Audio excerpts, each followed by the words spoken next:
Assalamualaikum warahmatullahi wabarakatuh. Perkenalkan, nama saya Rezky Ramdhani. Saya dari kelas PTIB.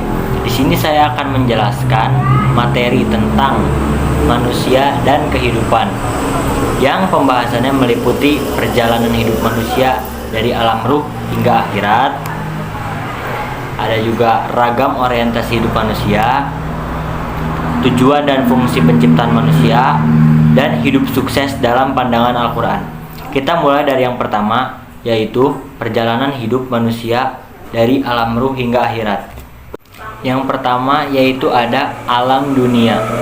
Di dunia, perjalanan manusia melalui proses panjang, dari mulai bayi yang hanya minum air susu ibu, lalu tumbuh menjadi anak-anak remaja dan balik. Selanjutnya menjadi dewasa, tua, dan diakhiri dengan meninggal. Proses ini tidak akan berjalan lancar sama antara satu orang dengan yang lainnya. Kematian akan datang kapan saja, menjemput manusia dan tidak mengenal usia. Sebagian meninggal saat masih bayi, sebagian lagi saat masa kanak-kanak, sebagian yang lagi ketika sudah remaja dan dewasa, dan sebagian lainnya ketika sudah tua bahkan pikun. Kedua yaitu alam barzah. Di dalam alam barzah, mereka tinggal sendiri. Yang akan menemaninya adalah amal mereka sendiri, yaitu kuburan adalah taman dari taman-taman surga atau lembah dari lembah-lembah neraka. Manusia sudah akan mengetahui nasibnya ketika mereka berada di alam barzah, apakah termasuk ahli surga atau ahli neraka. Jika seseorang menjadi penghuni surga, maka dibukakan baginya pintu surga setiap pagi dan sore. Hawa surga akan mereka rasakan. Sebaliknya, jika menjadi penghuni neraka, pintu neraka pun akan dibukakan untuknya setiap pagi dan sore, dan dia akan merasakan hawa panasnya neraka. Dan yang ketiga yaitu adalah alam akhirat atau kehidupan hari akhir dengan segala rinciannya. Kehidupan hari akhir didahului dengan terjadinya kiamat, berupa kerusakan total seluruh alam semesta. Peristiwa setelah kiamat adalah masyhar, yaitu seluruh manusia dari mulai Nabi Adam alaihissalam sampai manusia terakhir dikumpulkan dalam satu tempat. Di sana manusia dikumpulkan dalam keadaan tidak beralas kaki, telanjang, dan belum hitan. Saat itu matahari sangat dekat, jaraknya sekitar 1 mil, sehingga mengalirlah keringat dari tubuh manusia sesuai dengan amalnya. Ada yang sampai berjalan kaki, ada yang sampai lutut, ada yang sampai pusar, ada yang sampai dada, bahkan ada yang tenggelam dengan keringatnya. Dalam kondisi yang berat ini, manusia berbondong-bondong mendatangi para nabi untuk meminta pertolongan dari kesulitan yang maha berat itu.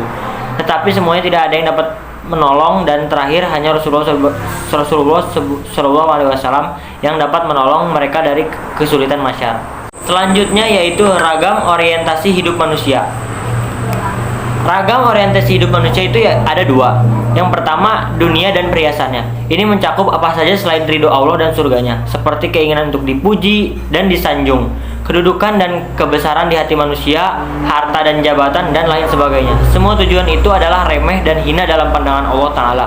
Siapa yang tujuan hidupnya terfokus pada hal-hal di atas, maka dia akan sengsara di dunia dan di akhirat. Kedua, akhirat dan ridho Allah Subhanahu wa Ta'ala.